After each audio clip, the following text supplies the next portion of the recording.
Welcome to another episode of Golden Nuggets Tea and Tales Season 1, powered by Husby, served by Riad, Gohar, none other than Riad, the star of Million Dollar Listing Dubai, or was it UAE? Or just the Million? UAE, Okay. correct. And thank you for the lovely introduction. And yay, I made it to Golden Nuggets, huh? Yeah, Golden Nuggets, Shai wa Qisas, Shai wa Qisas, or Hawadit. or Hawadit. Yes. Which is Tea and Tea and Tales Tales in Arabic. Yes. So this episode will be in Arabic. No, it's not. I mean, your part can be in Arabic. I'll dabble and try and kind of... It was very difficult for me because they asked me to talk a lot in Arabic during the show.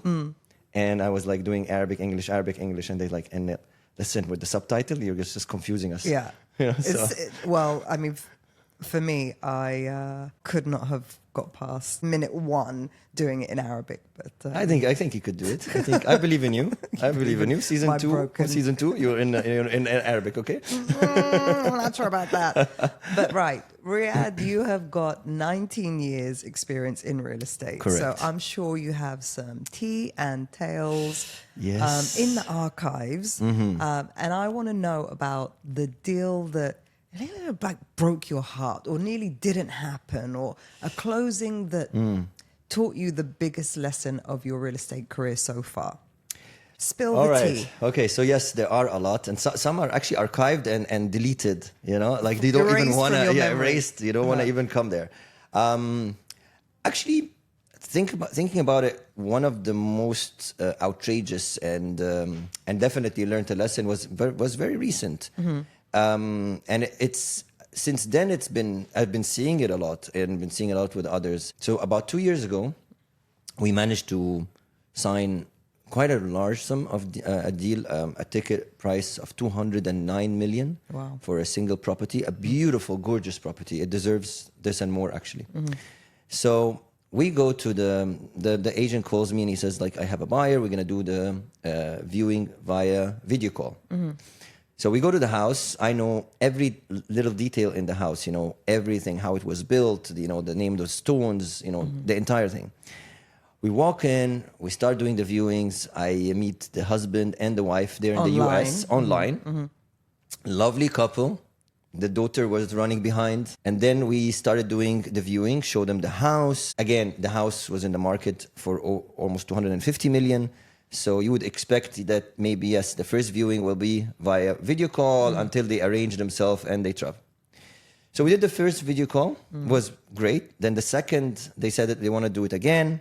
We said, okay, why don't you, and so I told the agent, why don't you bring them over here, ask them to fly. I'm sure, if you have, jet. Exactly, Yeah. right? I'm sure if you have that money, then you can fly quickly. So the client, no, we're very busy, we have things to do. We're launching a new company, we're in publishing and this and that. I said, okay, we do the second viewing. Started doing the second viewing, they started telling us more about more convincing things, their daughter is just, they named the school name over here. They said they already enrolled in the school, they got accepted.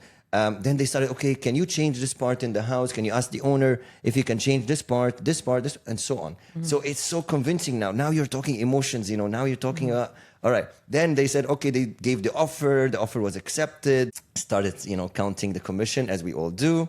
I don't like where this is headed even already. Even if we don't think what we don't, but we do, and we start saying, okay. You spent the commission as well, and right? then I had a week off. It was summer. I had a week off, and then I was on the North Coast, and I was thinking about, okay, so I started doing viewings of the next house that I will buy in the coast, so with this commission, yeah? With this commission, we'd go and we look at it, and it's like, oh, beautiful, okay. Then I gave an offer as well, and I said, subject to my deal getting finalized. And I was transparent, and subject my deal, so we started living that emotions and taking the kids as well, showing them the house that we're buying. And anyways, go back. We signed the deal, and it was a close that I made subject to receiving the money because the guy's in the US. And then obviously I'm pushing, why are you not coming? You're going to buy a house without seeing. No, we're good. Everything is great. We've already been to this area before, and we know exactly what we want. It's the best house we can dream of. Let's go for it. We signed the contract. And then we kept waiting. Of course, before everything, we have received proof of fund from one of the top banks in the US, one of the biggest banks in the US. So we have done our due diligence, right? questionable, but we've done it, kind of. We received the proof of funds, To the best of your everything, the ability. passports, the whole thing. You know, we've received their company, their website of their company is online, everything is there. Then we started waiting for the deposit to come. The due date passed. IRS, every day a new excuse. First one was the IRS are holding our money because of some issues. The seller had an account in the US and has lawyers in the US. So it's like, no problem, transfer to my account in the US. No, we need to transfer to this because we have to show that we're buying a property because some taxation. Now, obviously, we have to investigate every time, but we don't know. So we received then emails from the bank confirming what the buyer is saying. Right. So it feels legit. It feels very legit. So then, you know, like we start probing more, and we start finding these names on the emails, and we searched them, LinkedIn and so on. You reached out to them. They don't work for the bank anymore. Wait, so you checked the name on the email, went to LinkedIn. Correct. See if they're still working there, and they Correct. weren't working there. They were working some other bank. So I reach out to them. Yeah, I used to work there, but I don't know who you're talking about. I don't know what you're talking about. I didn't send any email. It's like, okay, then we go back to the proof of funds. You know, when you send a bank transfer. Yeah, the or remittance. The remittance and so on, or even proof of fund, and you extract a statement. It's always digital, right? So it's electronically generated by the bank. Then we started looking at it, and like we see like is repeated twice next to each other. Oof, some grammar red mistakes flags. like that. Yeah. I'm like, oh my God. And I'm like, oh my God, the seller must have seen this, or I hope he hasn't seen this. How did we miss out this? Because, it's so, they really do their best to convince you that this is happening. It dwelled for about 3 months. And then we cut off the agent, the other side, they were believing it was going to happen. And they kept talking to the guy for like almost 8-9 months after. And they keep giving us updates. And I said, listen, it's a Hollywood story. It's a movie. Let's just ignore it. One of the things that was for me a bit shocking, the buyer one time when he was doing a video call with us, he was actually driving a very standard car, going to the supermarket to buy grocery. Right. Not that rich people don't do that. Yeah. But it's out just of place. Yes, It out didn't of place make sense. completely. It's just not working. He should have staff It's doing just that. not working. We know that whether here or there, it's just the same behavior will be. Yeah. So I figured out later on, because I've then got exposed to this multiple times. I've seen other people get excited about same. I started to fish around because there has to be something with the fraud. What is this fraud? What is the scam? We keep asking, why did he go all this miles? I mean, he never asked any money from us. He never asked anything to. What's the scam? What's the scam? So we figured out recently that they are actually generating these contracts because, the UAE contracts are very they look very proof, solid, they're digital, Official. they're official and so on. So they take these contracts, they go to some countries that are, for them, this is like, wow, this looks like a deed, it looks like an official document, and they generate money or they raise funds through it. They go to some, family and friends type of a gathering, and they say, okay, you know what, we're buying this property, let's raise funds. And then they raise the money and then they disappear and so on. So lesson learned, first of all, don't count your money until you have it. Okay, number one. But I think everybody will always count their money regardless. Even if it's just like a little thought. Exactly, it has to be there. That's what drives you and motivates you, right? You have to get the calculator out. Absolutely. And definitely no one in the entire world will ever buy a property without seeing it physically, unless he's seen exactly the same identical before and he has footfall over here. And ever since, I swear, I get a lot of, so I have properties advertised on some online portals that are international. And I get a lot of these requests all the time. And I've learned my lesson. Sorry, if you're not going to come to see it, when you come, we'll show you. No problem. I will offer you. I'll send you everything. I will show you everything. Yeah. But when you're here. But if you're not here, you will not sell remotely. Yeah, let's just talk about, everything, qualify and qualification stage and all that stuff.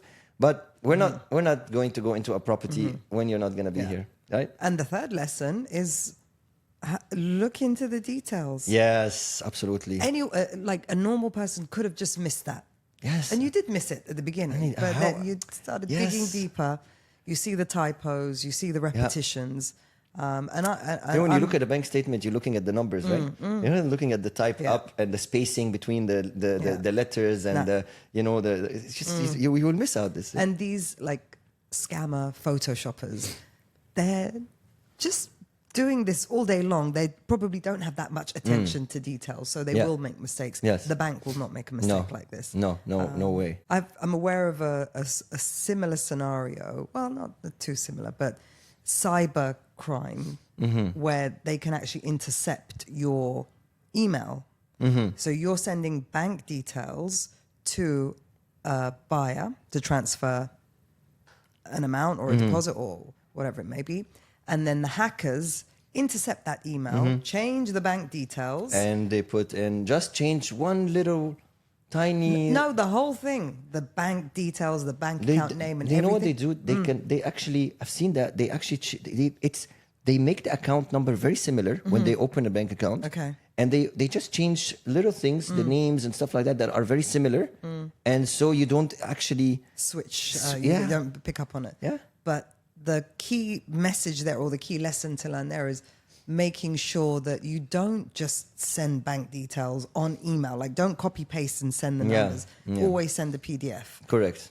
In the UK, what they do is the solicitors will always contact each other and verify the bank details over the phone. So let's say it's sort IBAN number. They will read it out to each other. They won't just rely on digital. That's the beauty of the. I mean, I purchased back in the days a property in the UK, and that was all done by solicitors. And I mean, obviously, it takes longer time. Yeah. Here it's much easier and it's smooth and so on.